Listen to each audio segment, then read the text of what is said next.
Alright, well, I tried making videos for this video, like, I don't know how many times.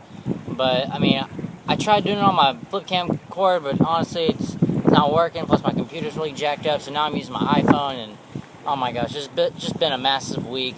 But I am sorry I didn't get my review in yesterday, but hopefully I'm going to do that today. So today I am going to be doing my weekend review over Smurfs 2 and Two Guns.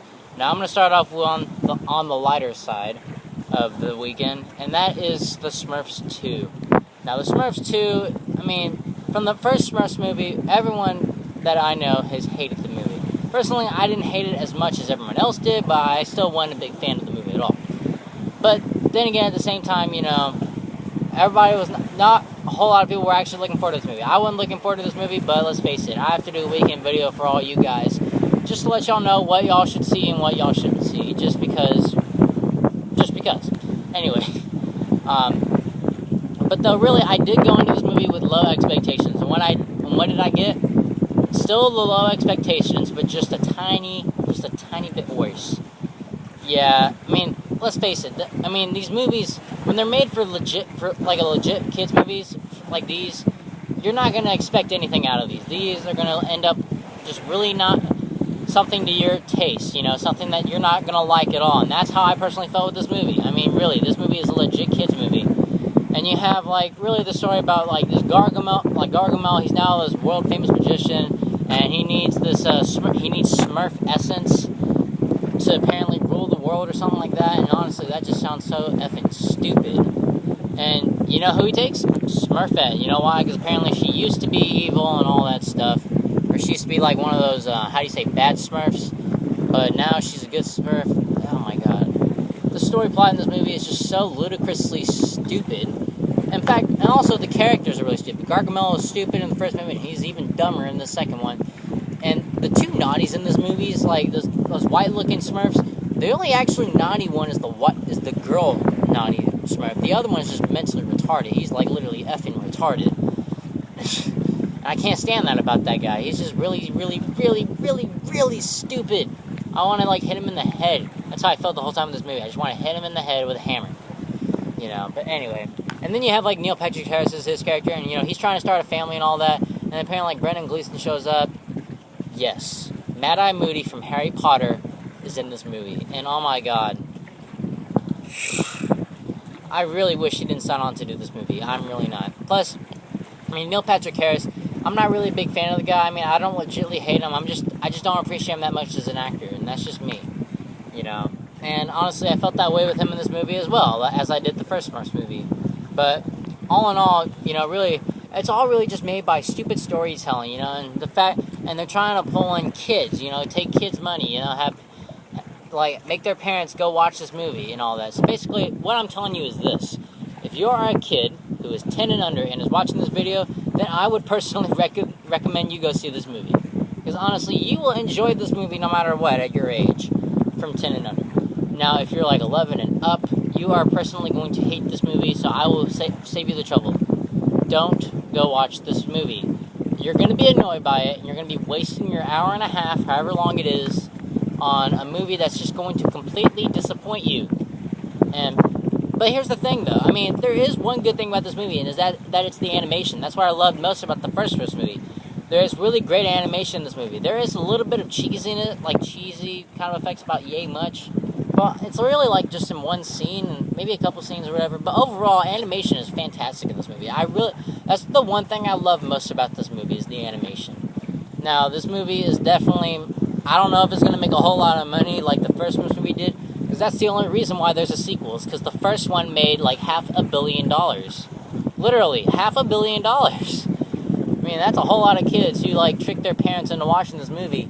Either that or parents really had high expectations for bringing back their cartoon classic or childhood memories, and that was all tormented and demolished. I mean, because the director of this movie, Raja Gosnell, he's directed movies like Never Been Kissed, the two Scooby-Doo movies, Yours, Mine, and Ours. I mean, he's really done rip-offs of old classics and basically remakes of movies, really.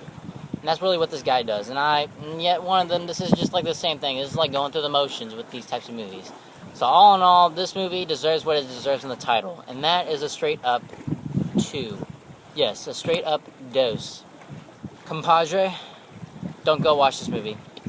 Now, let me get on to the better side of the week, and that is Two Guns. Now, honestly, I was really I was really looking forward to this movie. That's what I want to say.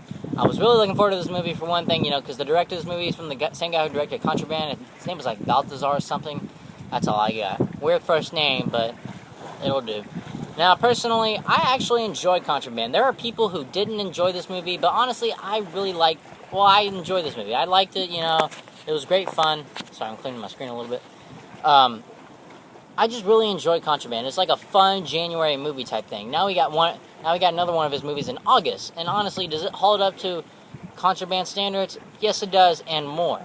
Because honestly, I really enjoyed Two Guns. I enjoyed it a lot. I had fun with this movie. I really did.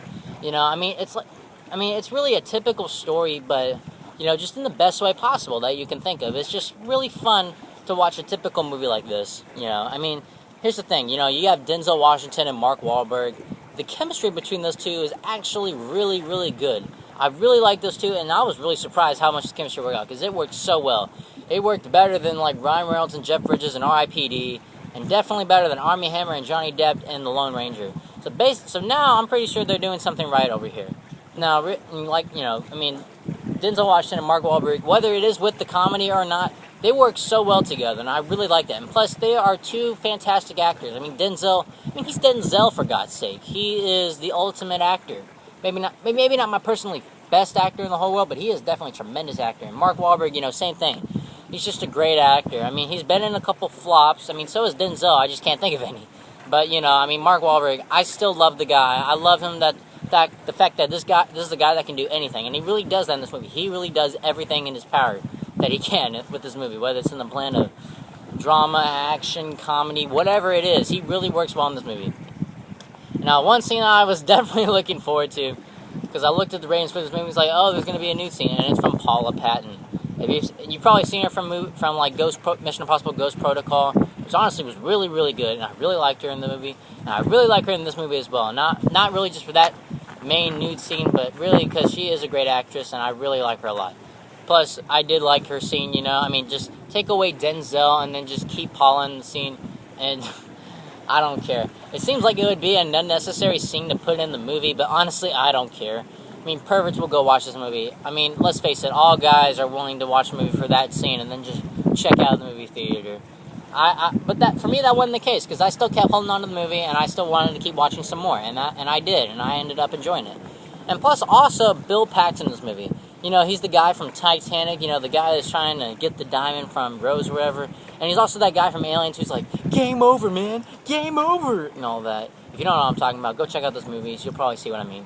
But anyway, Bill Paxton, my God, he was actually a really good villain in this movie. He wasn't like Joker worthy or anything like that, but man, he was actually a really good villain. I didn't think much of him as a villain, or think he was going to do well in this movie. I thought he was going to do well, for what he was given. But man, this guy really has fun with this role, and he just tears it up. He was a really good villain in this movie. I really loved Bill Paxton, and I really want to see him do more movies now.